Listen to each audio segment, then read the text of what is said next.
നമസ്കാരം. പ്രധാന വാർത്തകൾ. ഇന്ധന ചോർച്ച. ഹിന്ദുസ്ഥാൻ പെട്രോളിയം പ്ലാന്റിന്റെ പ്രവർത്തനം നിർത്തിവെച്ചു. എലത്തൂരിലെ ഹിന്ദുസ്ഥാൻ പെട്രോളിയം പ്ലാന്റിന്റെ പ്രവർത്തനം നിർത്തിവെച്ചു. ഇന്ധന ചോർച്ചയെ തുടർന്ന് നടത്തിയ പരിശോധനയിൽ പ്രശ്നങ്ങൾ കണ്ടെത്തിയതിനെ തുടർന്നാണ് നടപടി. പ്ലാന്റിന്റെ ലൈസൻസ് പുതുക്കി നൽകരുതെന്ന് നാട്ടുകാർ ആവശ്യപ്പെട്ടിരുന്നു. ഡിസംബർ 4-നാണ് പ്ലാന്റിൽ നിന്നും ഇന്ധന ചോർച്ചയുണ്ടായത്. പ്ലാന്റ് പ്രവർത്തനം നിർത്തിവെക്കണമെന്ന് നാട്ടുകാർ നേരത്തെയും ആവശ്യപ്പെട്ടിരുന്നു. ചോർച്ചയുണ്ടായതോടെ പ്രതിഷേധം ശക്തമായി. പ്ലാന്റ് അടച്ചുപൂട്ടണമെന്നാണ് നാട്ടുകാരുടെ ആവശ്യം. ഇതിനിടയിലാണ് നടപടി. കടലിൽ കുടുങ്ങിയ മത്സ്യത്തൊഴിലാളികളെ രക്ഷപ്പെടുത്തി. ഫിഷറീസ് മറൈൻ എൻഫോഴ്സ്മെന്റ് റെസ്ക്യൂ സംഘം 2 ബോട്ടുകളിലുണ്ടായിരുന്ന 19 മത്സ്യത്തൊഴിലാളികളെയാണ് രക്ഷപ്പെടുത്തിയത്. മുനക്കടവ് ഫിഷ് ലാൻഡിംഗ് സെന്ററിൽ നിന്നും തിങ്കൾ പുലർച്ചെ മത്സ്യബന്ധനത്തിന് പോയ മേരി മാത എന്ന ബോട്ടിന്റെ എഞ്ചിൻ നിലച്ച് കടലിൽ കുടുങ്ങിയ മത്സ്യത്തൊഴിലാളികളെയാണ് രക്ഷിച്ചത്. ഫിഷറീസ് വകുപ്പിന്റെ ബോട്ടിൽ രക്ഷാപ്രവർത്തനം നടത്തി കരയ്ക്കെത്തിച്ചു. കടലിൽ നിന്ന് 10 നോട്ടിക്കൽ മൈൽ അകലെ പള്ളി പടിഞ്ഞാറ് ഭാഗത്ത് എഞ്ചിൻ നിലച്ച് കുടുങ്ങിയ ബോട്ടാണ് രക്ഷാപ്രവർത്തനം നടത്തി കരയ്ക്കെത്തിച്ചത്. രാവിലെയാണ് ബോട്ടും തൊഴിലാളികളും കടലിൽ കുടുങ്ങിക്കിടക്കുന്നതായി അഴീക്കോട് ഫിഷറീസ് സ്റ്റേഷനിൽ നിന്നും സന്ദേശം ലഭിച്ചത്. കൊല്ലം സ്വദേശികളായ 10 മത്സ്യത്തൊഴിലാളികളാണ് ബോട്ടിലുണ്ടായിരുന്നത്. നിമിഷപ്രിയയുടെ മോചന സാധ്യതകൾ അടഞ്ഞിട്ടില്ല. സാധ്യമായതെല്ലാം ചെയ്യുമെന്ന് വിദേശകാര്യ വകുപ്പ്. യമനിൽ വധശിക്ഷയ്ക്ക് വിധിക്കപ്പെട്ട മലയാളി നഴ്സ് നിമിഷപ്രിയയുടെ മോചനത്തിനായി സാധ്യമായ എല്ലാം ചെയ്യുമെന്ന് വിദേശകാര്യ വകുപ്പ്.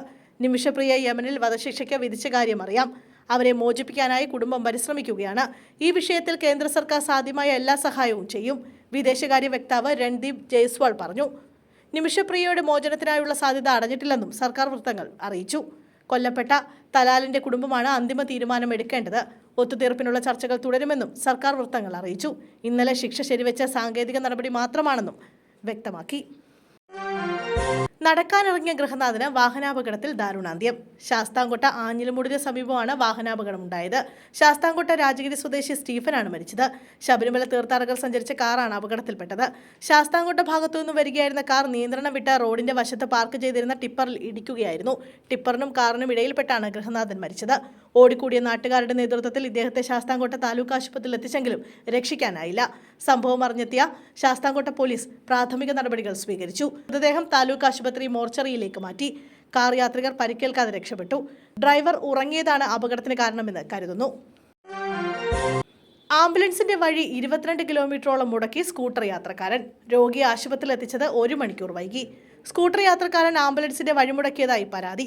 വയനാട്ടിൽ നിന്നും രോഗിയുമായി കോഴിക്കോട് മെഡിക്കൽ കോളേജിലേക്ക് വന്ന ആംബുലൻസാണ് പ്രതിസന്ധി നേരിട്ടത്. 22 കിലോമീറ്റർ ദൂരം ആംബുലൻസിനെ മറികടക്കാൻ അനുവദിക്കാതെ മുന്നിലോടി.